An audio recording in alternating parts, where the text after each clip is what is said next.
Hola mi familia, ¿de qué dicen los médicos? El podcast. Aquí estamos en otro episodio más de tu podcast favorito. En el día de hoy, sí, claro. En el día de hoy tenemos a una invitada muy especial, una doctora cardióloga, internista y fisiocardióloga, señores. Y como siempre tenemos a nuestros panelistas de siempre. Así es. Marlon y Carla, bienvenidos de nuevo con nosotros. Y sin más introducción, vamos a presentar a nuestra doctora invitada de hoy, la doctora Pamela Feliz. Bienvenida, doctora. Muy buenas tardes, ¿qué tal? Gracias por la invitación a su espacio el día de hoy. Nosotros felices, doctora, de recibirla porque el tema cardiólogo o de cardiología en República Dominicana cuesta un poco entenderlo y justamente queríamos tratar el tema del estrés, de la ansiedad con la cardiología. Me gustaría que usted definiera un poco ese término o esos términos para que el público lo pueda entender, porque actualmente casi toda República Dominicana vive en estrés, ¿verdad que sí? Así es, todos tenemos ese poquito de estrés por situaciones del día a día, la agenda, los compromisos, la parte laboral, la parte personal, o sea que creo que todos estamos tocados por el estrés, cuando hablamos también de ansiedad, algunos pueden saber y tener depresión. Entonces, vamos a hablar de la psicocardiología. ¿Qué es la psicocardiología? Es un área entre la psicología y la cardiología que estudia los aspectos psicosociales que nos llevan a enfermedades cardiovasculares. ¿Y cuáles son esos aspectos psicosociales? Los que acabamos de mencionar: el estrés, la ansiedad, la depresión, la soledad, el aislamiento, incluso el tipo de personalidad, aquellos tipo A que hacen mucha ira, que son adictos al trabajo, o ya la tipo D, que son aquellos que son un poquito retraídos, inhibidos socialmente. Se ha visto cómo todo esto puede llevarnos a la aparición de enfermedades cardiovasculares y al desarrollo de las mismas. Pero no solamente ya hablar de una enfermedad como tal establecida, sino que también cuando hablamos de estrés, muchas veces podemos llegar a tener síntomas desde el punto de vista cardiovascular. Exacto. No, y hay personas que lo toman como muy normal. No, estoy sufriendo de la presión, pero, ¿sabes? Como que no pasa nada. Me tomo una pastillita, pero en realidad son enfermedades crónicas que pueden afectar el corazón y que no nos estamos dando cuenta, ¿verdad que sí? Así es, como bien dices, lo importante, yo siempre recomiendo un chequeo cardiovascular por lo menos anual. Aunque usted sea joven, aunque usted no sufra de nada, debe tener un chequeo cardiovascular anual para ver cómo está todo. Ahora bien, si ya usted es un paciente con una enfermedad diagnosticada desde hace mucho tiempo, debe por lo menos ir cada 6 meses periódicamente a la consulta de su cardiólogo según el cardiólogo le indique. Importante, Marlon, ¿qué pasa? Muchas enfermedades son silentes, asintomáticas. La misma hipertensión se le llama la asesina silenciosa. ¿Y qué pasa? Muchas veces tú puedes tener la presión muy alta, como me pasó casualmente hoy en consulta, y el paciente inclusive no creerlo, decirte, no doctora, pero el paciente me pidió que midiera la presión casi 3 veces, y le digo yo, con gusto. Yo siempre hago 2 tomas. La tercera fue a petición de él. Y la presión, él estaba en crisis hipertensiva, lo que llamamos crisis hipertensiva, con 200, 120, y el paciente iba a la consulta porque se iba a hacer un procedimiento quirúrgico. O sea, a lo que voy es que usted, si bien es cierto que las enfermedades del corazón le pueden dar síntomas que le alerten, dolor de cabeza, falta de aire, dolor de pecho, palpitaciones, pero muchas veces usted puede estar sentado y teniendo en usted una condición que usted no sabe. Y muchas veces el paciente se da cuenta cuando incluso fallece, o cuando cae en un intensivo, o cuando casi ni la cuenta, pero se pudo trabajar a tiempo. ¿Cuáles son esos efectos, doctora, que puede un paciente que no sepa, obviamente, que sufra de esto, que diga, mira, esto puede ser una alerta para que tú comiences a chequearte el corazón, por ejemplo? Sí, digamos que se supone que si usted está bien y no hay ninguna condición, no debe haber ningún síntoma. Entonces, si no hay síntomas, no me alerto, pero como quiera, invito siempre a un chequeo rutinario, aunque no existan síntomas. Ahora bien, síntomas que me deben alertar de que hay una condición a nivel cardiovascular: dolor de pecho. No importa que el dolor sea punzante, casi siempre hay un dolor característico, opresivo del lado izquierdo del corazón, pero si usted tiene un dolor de pecho, que el cual es punzante aún en el emitórax izquierdo, es un dolor de pecho que se irradia al brazo, que va a la espalda, que sube aquí al cuello, a la mandíbula, importante prestarle atención. También si usted tiene una falta de aire, el paciente lo refiere como un cansancio: hago cualquier cosa y me canso. Disnea, diríamos los médicos. El paciente dice, me falta el aire, me estoy cansando.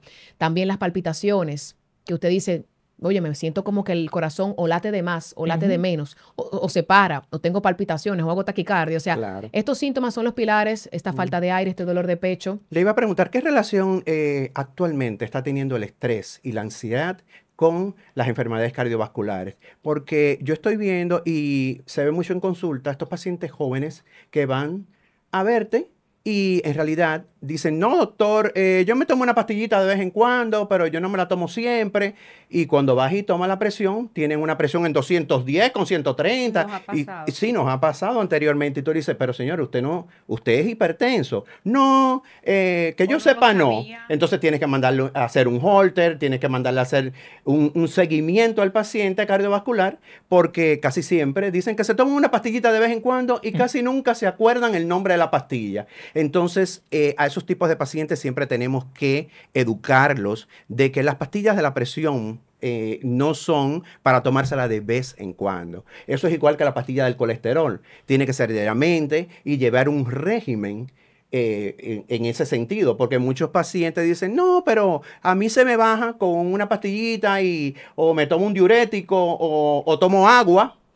Y estamos teniendo mucho eso. Entonces, mucho en personas jóvenes tienen como esa negación a la enfermedad, a la hipertensión. Te dicen, no, yo estoy bien, yo no tengo nada. Y cuando tú vienes a ver, tienes que o mandar al paciente a una emergencia o mandarlo a una evaluación cardiovascular y mandarle a hacer un holter, a mandarle a hacer un electrocardiograma, porque el paciente principalmente las personas jóvenes, no aceptan la enfermedad. ¿Qué nos podría decir sobre eso? Así es, la psicocardiología, dentro de esta prevención que también trabaja esta negación a la enfermedad.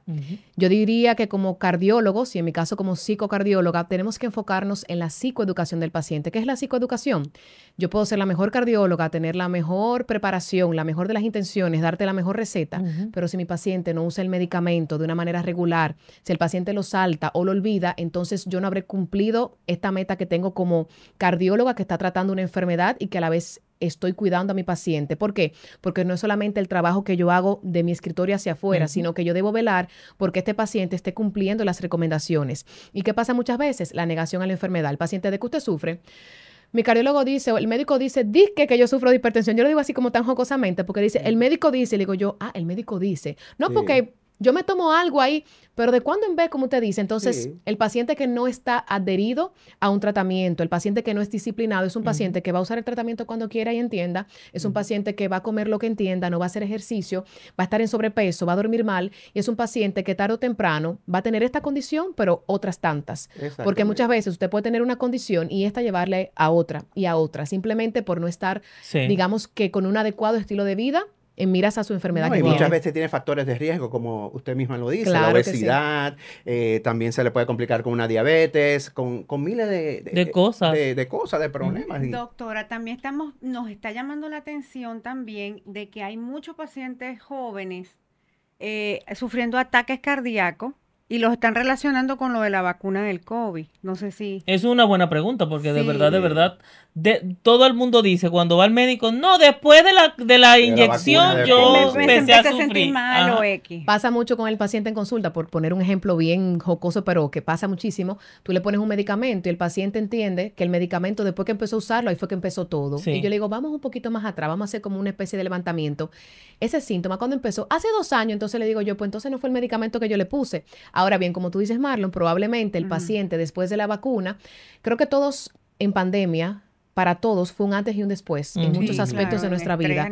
Nos hemos hecho más conscientes principalmente del estrés, más conscientes de disfrutar la vida, del autocuidado. Entonces quizás por eso la gente asocia el mismo COVID, que si bien es cierto tuvo estragos, ¿no? Y lo tendrá, pero asocia el COVID, asocia la vacuna a que después del COVID, después de la vacuna. Pero yo creo que tenemos una población un poquito más consciente en ciertos aspectos. Ahora bien, una pregunta que me gusta aclarar, o sea, y después de la pregunta que tú me has hecho, hago yo una pregunta. ¿Cuántas veces no nos hemos vacunado todos desde pequeños? Sí. Toda la vida, sí. Toda la vida, muchas vacunas, que si bien es cierto que aquellas vacunas están más estudiadas, correcto, pero esta también, en tiempos más modernos, fue estudiada, quizás no fue un plan de muchos años, pero se estudió, mal o bien se estudió. Ahora bien, nos estamos vacunando desde pequeños y nunca hemos visto secuelas importantes por esas vacunas que todos y cada uno de nosotros nos pusimos. O sea que, a la vez, si bien es cierto que la vacuna fue hecha quizás en un tiempo que la gente entiende que a vapor y que todavía hay muchas cosas que estudiar, digamos que la vacuna era lo único que había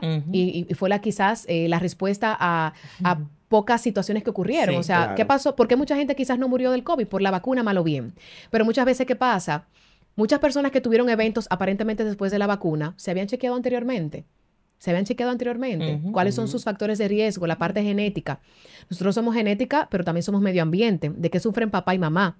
Si bien es cierto que heredamos una genética, pero también somos lo que comemos, cómo actuamos, el ejercicio o el sedentarismo que tenemos. Entonces, muchas veces, por ejemplo, dicen, a Juan Pérez le dio un infarto. Él no sufría de nada. No podemos decir que Juan Pérez no sufría de nada porque Juan Pérez nunca visitó una consulta. Exacto. Juan Pérez visitó una emergencia el día que le dio el yeyo en buen dominicano. Y más la gente joven, que casi nunca, para ir a un médico, una gente joven, eso es un lío. Y yo quiero también que las personas que nos están viendo, ese mensaje que usted acaba de dar, darle en el punto, porque le están echando la culpa muchas veces por los infartos a jóvenes a la inyección y no tiene nada que ver. O sea, qué bueno que sea usted que lo diga, porque muchos todavía se hacen ese interrogante. Ahora yo le quería hacer otra pregunta. Yo me voy como más a lo sentimental. Estas personas que sufren de despecho, que tienen alguna situación en su vida, yo, por ejemplo, yo siempre siento como el reflejo en el corazón. O sea, eso... ¿Qué afecta eso, doctora? O sea, ¿me puede dar un infarto al yo sentir eso? ¿Por tristeza o por...? ¿Sí? Sí lo hay. Y te voy a mencionar un síndrome. Pero tranquilo. No a todos les va a pasar. No, porque yo soy dramático, doctora. Yo escuché el síndrome del corazón triste. Eso existe, doctora. Así es, el síndrome del corazón roto, como usted dice, el corazón triste. Yo lo pregunto porque o sea, lo digo por mi propia experiencia, porque cuando me pasa cualquier situación, ya sea en amor o cualquier cosa, yo lo reflejo mucho en el corazón. Entonces, digo, ¿será que me puede dar un infarto por eso? Tengo que calmarme, porque si no... Claro. Muchas veces, y creo que a todos acá nos ha pasado en algún momento que nos ha dolido el amor. Quizás, y sobre todo el desamor, una pérdida, una ruptura, y no tanto la parte amorosa, sino quizás hasta un familiar. Y como bien mencionaba el doctor, tenemos el síndrome del corazón roto, que es el síndrome de Takotsubo, que es una afección cardíaca secundario a una alegría muy grande o a una pérdida. Hemos visto personas en los eventos de fútbol o de pelota, béisbol, que murió un fanático o le dio un dolor de pecho, hizo una especie de infarto. Y esto era en un momento de mucha alegría. Ahora bien, cuando hablamos de la parte de una tristeza, una pérdida, hemos visto personas que pierden un familiar y al poco tiempo esta persona hace un evento o hasta fallece. Y este síndrome está caracterizado por un estresor importante, porque cuando estamos o muy alegres o muy tristes, nuestro cuerpo libera catecolaminas que van a afectar nuestro corazón como órgano. Entonces el corazón sufre una afección en cuanto a la contractilidad y el comportamiento es el comportamiento de si el paciente estuviera teniendo un infarto, dolor de pecho, falta de aire. El paciente va a hacer cambios en el electrocardiograma, el paciente puede mover las enzimas cardíacas, que son las troponinas, y el paciente se trata igualito que un infarto. Cuando entran a cateterismo, que ven las arterias, tú dices, pero están limpias, o tienen... O tienen enfermedad muy poquita que tú dices, pero esta arteria así tan poquita tapada no me va a provocar este cuadro. Y cuando le hacen una ventriculografía, ven que el corazón tiene esa especie de movimiento. Takotsubo, ¿de dónde viene? Takotsubo viene de una palabra japonesa que significa trampa para pulpos. Es una especie de vasija, tinaja, como diríamos aquí nosotros en República Dominicana, que es una especie de trampa para pulpos y el corazón toma una especie de forma de vasija y la parte de abajo del corazón no se mueve mucho. Entonces, cuando hacen la ventriculografía en la sala de cateterismo, dicen, no, mírame, hizo un Takotsubo. Cuando tú vas a la historia clínica, ¿qué le pasó a María González? Estaba discutiendo con el esposo. ¿Y qué le pasó a Lorenzo Gómez? Lorenzo estaba ahí en un funeral funeral del esposo, un ejemplo. Incluso yo en mi práctica clínica he recibido pacientes con un Takotsubo luego de estos eventos, es decir, que sí que es real. Wow. No, yo creo que esa información es súper importante porque ya ahora uno va a empezar a medir los sentimientos. Y que, si hay problemas, quédate en tu casa y no vamos a tener hablamos problemas. Ahorita, pero importante, sobre todo, si usted tiene una pérdida o un evento, ya sea uno u otro de los que hemos mencionado, o conoce a alguien que esté pasando por un evento y le duele el pecho, no lo deje en la casa. Llévelo a la primera emergencia para que sea evaluado. Mire, doctora, también yo quería preguntarle sobre el infarto. ¿Cuáles son los síntomas que una persona que no sufre de ataques cardíacos nada puede identificar a la hora de, por ejemplo, porque yo he escuchado siempre en las emergencias, no, está preinfartado. ¿Es verdad eso? ¿Hay un preinfarto o...? El término preinfarto como tal no existe. O el paciente hizo un infarto o no hizo un infarto. Y dentro de los tipos de infartos tenemos varios tipos. Uno que es un poquito más agresivo para que se entienda, el cual obstruye una arteria completa. Y el otro donde la arteria está parcialmente obstruida. Ahora bien, importante con los síntomas que me preguntabas, el síntoma característico de un infarto es el dolor de pecho. Y es un dolor de pecho que es de intensidad moderada a severa, es casi siempre del lado izquierdo, es un dolor que muchas veces se puede ir al brazo. Y al estómago también, en la boca del estómago. Exacto, muy bien. Wow. Se siente como si fuera una gastritis. Tal cual. Exacto. Va a la espalda, puede ir al cuello, a la mandíbula. Incluso hay pacientes que llegan a la emergencia que me duele acá, una molestia. Y uno como cardiólogo, si ve ciertos factores de riesgo, dice vamos a hacerle un protocolo completo para descartar. Ahora bien, esos son los síntomas típicos. Pero vamos a los síntomas atípicos, no tan comunes, pero que si usted lo tiene, lo ha tenido, lo va a tener o conoce de alguien, tiene que alertarse. Y sobre todo la población diabética, que es una población, decimos un poquito sui generis, que puede hacerte un infarto sin ningún síntoma. Iba a ser como un infarto silente. Iba a ser exactamente esa pregunta, porque bueno, de casualidad, mi madre sufre de diabetes y ella está presentando algunos síntomas que obviamente estamos tratando de estabilizarla, pero lo que ella siente mayormente es en el estómago y el pecho. Ella dice como que ella siente como que tiene algo caliente y como un pedazo de algo atorado. Entonces, y a mí me pasa eso. Entonces yo espero más, lo que después de este programa tu mamá, si lo siente nuevamente, tú la lleves a una emergencia, a un chequeo, bien, o en su defecto, la misma vaya a una consulta, como digo yo, para ayer, eso es mañana o pasado, ya mañana es día, bueno, entonces es importante que la lleves a una consulta para que le evalúen, porque dentro de los síntomas atípicos que yo mencionaba de la diabetes, el paciente no te va a hacer un dolor de este lado, sino que de este lado. Y te lo puede decir, no, que es una penita, una molestia. Yo le digo, hay 2 pacientes que le tengo respeto y uno de ellos son los pacientes diabéticos, porque te pueden hacer un infarto de ahí y si tú no estás pendiente y no das un pasito más allá, te puede pasar por alto. El dolor casi siempre del lado derecho pueden presentarlo. La epigastralgia, el dolor en la boca del estómago. Hasta una osteocondritis. ¿Pero qué es eso? Puede simular un infarto, una osteocondritis. Porque como que confunde, o sea, a la hora de que tú sientes, yo lo digo porque también lo he sentido, que siento como, no es reflujo, es como que si me hubiese quedado atorado con algo. Entonces te cuento, Marlon, que la sensación de anugo también es un equivalente anginoso, es un síntoma que uno le presta mucha atención, porque hay pacientes, ¿por qué usted viene a la emergencia? No, digamos, vamos a hablar de un solo síntoma, la sensación de anugo. Es un síntoma que uno le da cierta importancia porque pudiera ser un síntoma de un infarto, pero no te está dando dolor de pecho. Tú sientes como que estás anugado. El paciente te lo describe tal cual. Sí. Volviendo ya a la parte de los síntomas atípicos, el paciente puede infartarse solamente con mareos, unos mareos, una sudoración. Me puse frío, pero ya volví. Pero me puse frío. Vómitos, náuseas, sobre todo la población diabética, y por eso yo siempre saco un capítulo aparte a los diabéticos, porque hay pacientes que nunca te van a hacer dolor de pecho, pero cuando tú recoges la historia clínica, ¿qué hizo? Epigastralgia, el dolor en la boca del estómago y mareos.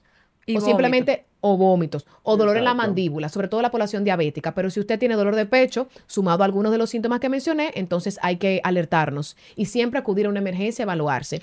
Si lo despacharon, qué bueno, que lo despacharon, que no pasó nada, pero usted hizo lo que tenía que hacer. Claro. Porque muchos dicen, uno va a la emergencia y no le encuentran nada. Y digo yo, pero qué bueno que no le encontraron nada. Pero hasta cuando se le hacen electrocardiogramas a estos pacientes que están en una emergencia, tienen cambios en el electrocardiograma. Tienen cambios. Tienen cambios en la onda T, en el complejo QRS. Correcto. Y tú ves ciertos cambios que hasta simulan un infarto. Sí, es importante, siempre me gusta comentar, ¿sabían ustedes que se puede hacer un infarto con un electro normal?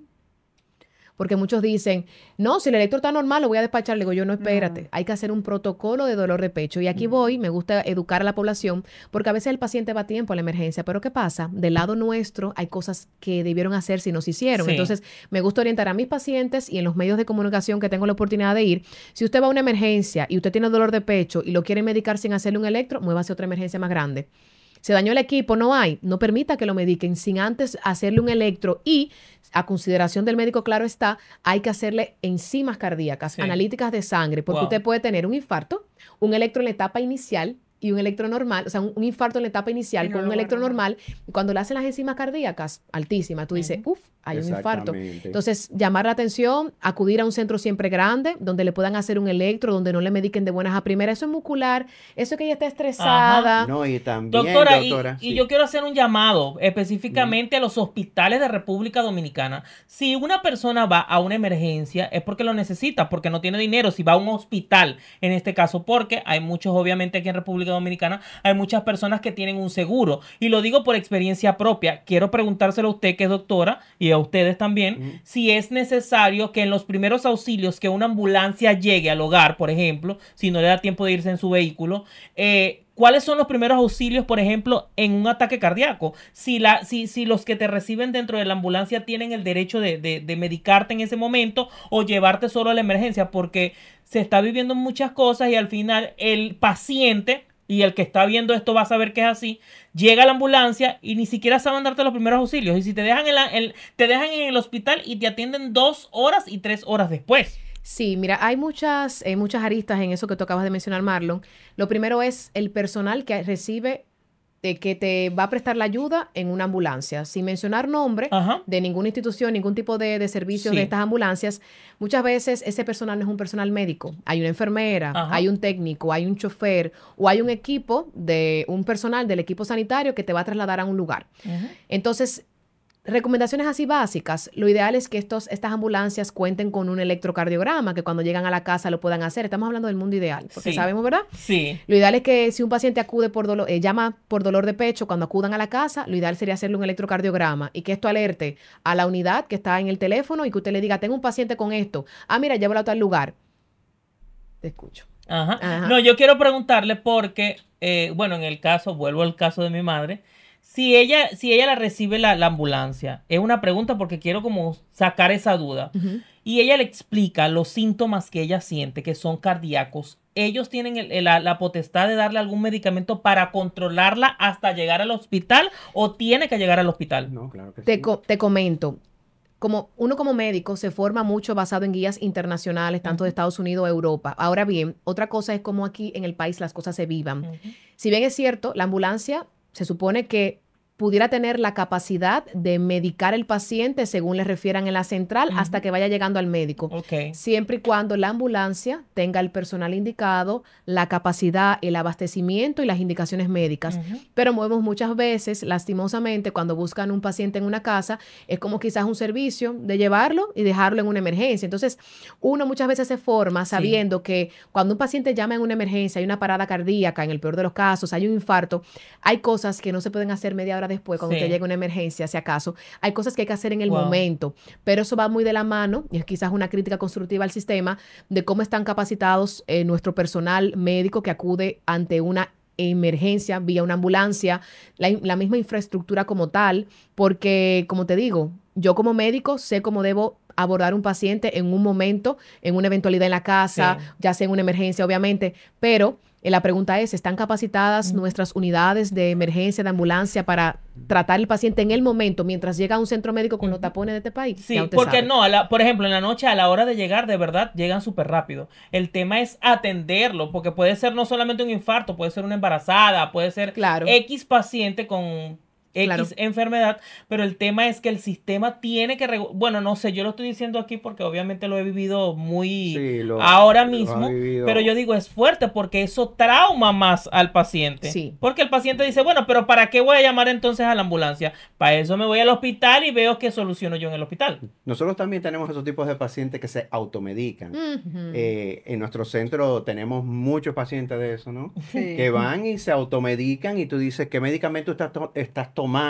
Ah, no, a mí me dan una pastillita una vecina. Yo no sé de qué color es, yo creo que como media rosadita. Y nunca te saben decir. A veces tú tienes esos tipos de pacientes y dices, pero bueno, ¿y qué hacemos en esos casos, doctor? Es importante siempre recordarle todo y cada uno de nuestros días de consulta a los pacientes de que no deben automedicarse. Casualmente hoy tuve la experiencia de un paciente que me comentó que él mismo se bajó y entonces que alguien le dio y le digo yo, pero bueno, pues esta consulta ya usted la está pagando de más porque usted mismo se trató. No, doctora, yo estoy aquí para escuchar lo que usted tenga que decirme. Le digo yo, pues yo espero que eso que usted hizo no lo vuelva a hacer, porque el automedicarse en un momento no pasa nada. Usted quizá incluso hasta pueda mejorar, pero incluso usted puede llegar a fallecer o a verse muy mal por usted automedicarse, sobre todo cuando hablamos de los antihipertensivos. Usar el antihipertensivo del vecino, de la pareja, el que le dieron por ahí, el que le medicó la farmacia o el que usted leyó en ChatGPT o en Google, realmente no es lo adecuado, porque para eso hay profesionales de la salud que le van a guiar, que le van a orientar de acuerdo a su condición y van a decidir si un medicamento va o no.